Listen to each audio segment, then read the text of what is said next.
జై సద్గురు ప్రభు మహారాజుకి జై. పరశురామ నరసింహదాసు గారు రచించినటువంటి భద్రాద్రి రామశతకము అను సీసపద్యములు సాంఖ్యయోగము చతుర్దశ లోక నిర్ణయము 31వ పద్యము.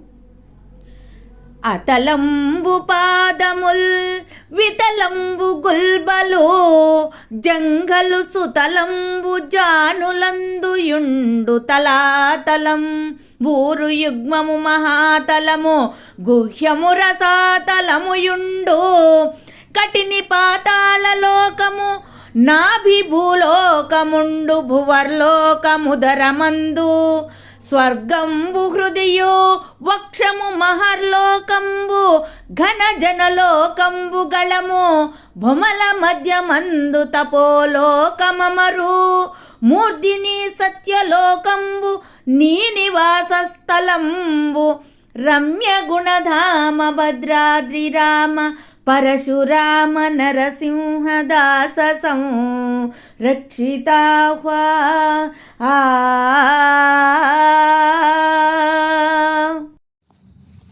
జై నిజ గురుభ్యో నమః.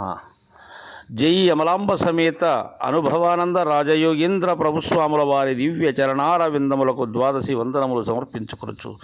శ్రీమత్ పరశురామ నరసింహదాసు గారిచే విరచితమైన భద్రాద్రి రామశతకం నందు మనం ఈరోజు చతుర్దశ లోక నిర్ణయం 31వ పద్యాన్ని ముచ్చటించుకుంటూ ఉన్నాం.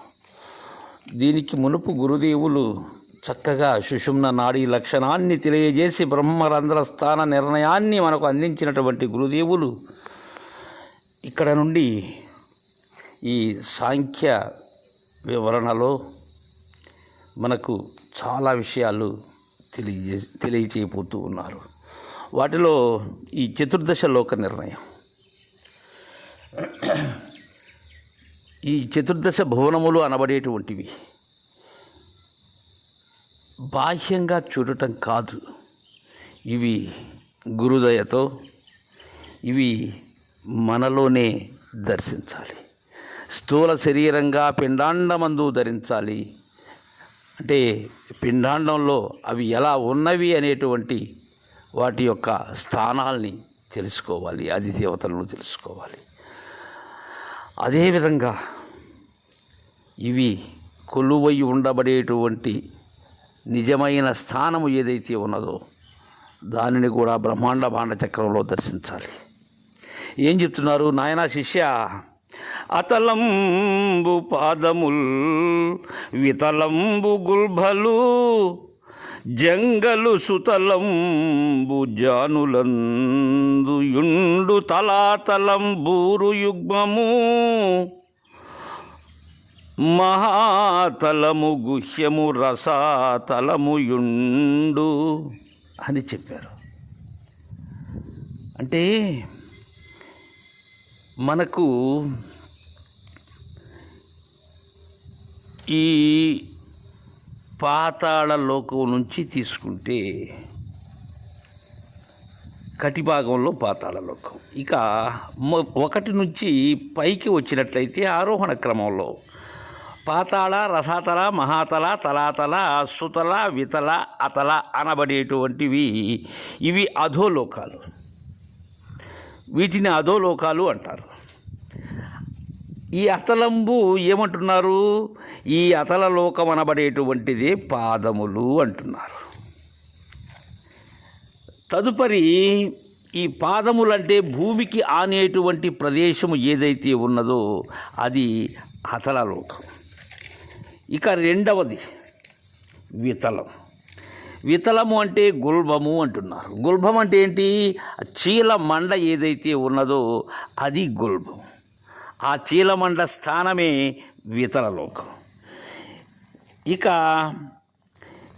జంగము ఏదైతే ఉన్నదో అది సుతలలోకం. ఈ జంగము అంటే ఏంటి? కాలి పిక్క, ఆ పిక్క భాగమే సుతలలోకం. ఇక తలాతల లోకం ఏం చెప్తున్నారు? జానులందు. జానులంటే ఏంటి? మోకాళ్ళు అని అర్థం. అందుకే శ్రీరామచంద్రుని ఆజానుబాహుడు అంటారు, అంటే మోకాళ్ళ వరకు ఆయన హస్తములు ఉన్నాయని. తదుపరి తలాతలం అయిపోయిన తర్వాత ఈ ఊరువులు ఏదైతే ఉన్నదో అది మహాతలం. ఊరువులు అంటే తొడలు అని, ఆ భాగమే మహాతలం. ఇక రసాతలము అనబడేటువంటిదే గుహ్య భాగం. ఇదే మనకు పురుష మార్గం అంటే మూత్రద్వారం. ఇక చెప్తున్నారు కటిని పాతాళలోకము. కటి భాగం ఏదై ఉన్నది అంటే మొల నడుము భాగం, అది పాతాళలోకం అయి ఉన్నది. ఇవి అధోలోకాలు. ఇక ఊర్ధ్వలోకాలు ఇవి తీసుకున్నట్లయితే చెప్తున్నారు నాభిభూలోకముండు